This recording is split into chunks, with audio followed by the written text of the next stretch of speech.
নিজের কেন্দ্র রামনগরেই পুলিশের হাতে হেনস্থার শিকার হলেন তৃণমূল বিধায়ক অখিল গিরি। ধস্তাধস্তিতে অসুস্থ প্রাক্তন মন্ত্রী। ঘটনার একটি ভিডিও প্রকাশ্যে এসেছে। তাতে অখিলকে পিছন দিক থেকে চেপে ধরে সরিয়ে নিয়ে যেতে দেখা গিয়েছে র্যাব বাহিনীকে। বিধায়কও নিজেকে ছাড়ানোর চেষ্টা করছিলেন, তার জেরেই ধস্তাধস্তি। পরে পুলিশ র্যাবের বিরুদ্ধে ক্ষোভ উগড়ে দিতে দেখা গিয়েছে অখিলকে। জানা গিয়েছে, কৃষি সমবায়ের ভোট ঘিরে শনিবার সকালে উত্তেজনা ছড়িয়েছিল কাঁথিতে। সেখানে অখিল পুত্র সুপ্রকাশ গিরির বিরুদ্ধে ভোটারদের প্রভাবিত করা, এলাকায় সন্ত্রাস চালানোর অভিযোগ করে বিজেপি। উল্টোদিকে বিজেপির বিরুদ্ধে একই অভিযোগ আনে সুপ্রকাশ। সেই উত্তেজনার আবহে রামনগরে পুলিশ এবং বিজেপির বিরুদ্ধে তাকে হেনস্থার অভিযোগ তুলেছেন অখিল। তার অভিযোগ, রামনগর কলেজে আধার কার্ডের প্রতিলিপি নিয়ে ভোট দিতে যাওয়ায় অনেক ভোটারকে বাধা দেওয়া হচ্ছিল। আধার কার্ডের প্রতিলিপি উপযুক্ত নথি নয় বলে জানিয়েছে পুলিশ। তা নিয়ে বিবাদের খবর পেয়ে সেখানে গিয়ে তিনি হেনস্থার শিকার হয়েছেন বলে দাবি বিধায়কের। পুলিশের সঙ্গে ধস্তাধস্তির ঘটনার পর সেখানে বিক্ষোভ দেখান বিধায়কের অনুগামীরা। ছিলেন অখিলও। তিনি বলেন, ব্যাংক থেকে ভোটারদের কার্ড দেওয়া হয়েছে। আধার কার্ডের প্রতিলিপি নিয়ে আগেও অনেকে ভোট দিয়েছেন। পুলিশ ভোটারদের বাধা দিচ্ছিল বলেই তার প্রতিবাদ করতে গিয়েছিলাম। পুলিশ আমাকে ধাক্কা দিয়েছে, আমি আহত হয়েছি। বিক্ষোভ পরিস্থিতির নিয়ন্ত্রণে পুলিশও বিশাল বাহিনী মোতায়েন করেছে সেখানে।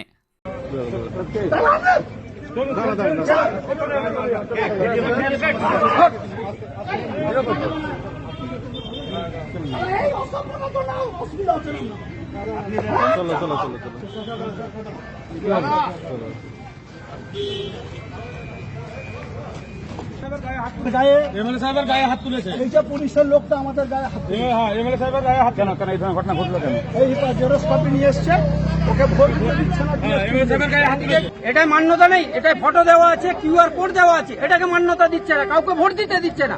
স্যার বলতে গিয়েছিল, স্যারের গায়ে হাত দিয়ে এনারা কি করছেন? করা উচিত। এনারা কি করছেন এখানটায়? প্রত্যেক ভোটারকে হ্যারাসমেন্ট করছে। শান্তিপূর্ণ নির্বাচন ওরা ভণ্ডুল করার চেষ্টা করছে। বিজেপি প্রার্থীর কোনো অস্তিত্ব নেই। পুলিশ আমাদের ভোটারকে বাধা দিচ্ছে। পুলিশ কি পারে না এটা করতে, ভোটারকে বাধা দেওয়া? পুলিশ কখনোই পারে না, যেহেতু ওখানে রিটার্নিং অফিসার আছে, তাদের কাছে আমরা বলতে গেছি যে এইসব ভোটারকে বাধা দিচ্ছে, সে কথা বলছে। পুলিশ ডিএসপি ডিএমটি তিনি খুবই অসুবিধা করেছেন। তিনি তার পুলিশ বাহিনী নিয়ে আমাদের অরিজিনাল ভোটারকে খুব বাধা দিচ্ছে। মনে করুন, এই যে বৈধ বা অবৈধ, এটা নিয়োগ করার প্রমাণটা কার কাছে দিতে হয়? এটা রিটার্নিং অফিসারের কাছে। রিটার্নিং অফিসার যেখানে যেখানে বুথ কেন্দ্র, সেখানে প্রিজাইডিং অফিসার আছে, তাদের পোলিং অফিসার আছে। জেনারেল ভোটার মতনই আইডেন্টি কার্ড নিয়ে এসছে। তারা তাদের যে ভোটার, সেটা সিরিয়াল নম্বর বলবে, তার ভোটার সে সিরিয়াল নম্বর বললে তাদের ভোটার আইডেন্টি কার্ড আছে, তারা ভোটটা দিয়ে চলে যাবে। সেইটাই বাধা দিচ্ছে ডিএসপি। ব্যথা বা ফুলা বলে মনে হচ্ছে, হাতের খুনুইটা ব্যথা লাগছে। পড়াশোনার উপযুক্ত পরিবেশে আপনার সন্তানের জন্য সমস্ত সুযোগ সুবিধা প্রদান করছে সেন্ট পলস স্কুল। আগামী শিক্ষাবর্ষে নার্সারি থেকে অষ্টম শ্রেণী পর্যন্ত ভর্তি চলছে। ভর্তির শেষ তারিখ 10ই এপ্রিল। সন্তানের উজ্জ্বল ভবিষ্যতের জন্য মনোরম পরিবেশের দক্ষ শিক্ষক শিক্ষিকা দ্বারা পরিচালিত উন্নত শিক্ষা পদ্ধতিতে আইসিএসসি সিলেবাসের তথা ইংরেজি মাধ্যমে এবং স্বল্প মূল্যে ভর্তি করতে আজই যোগাযোগ করুন।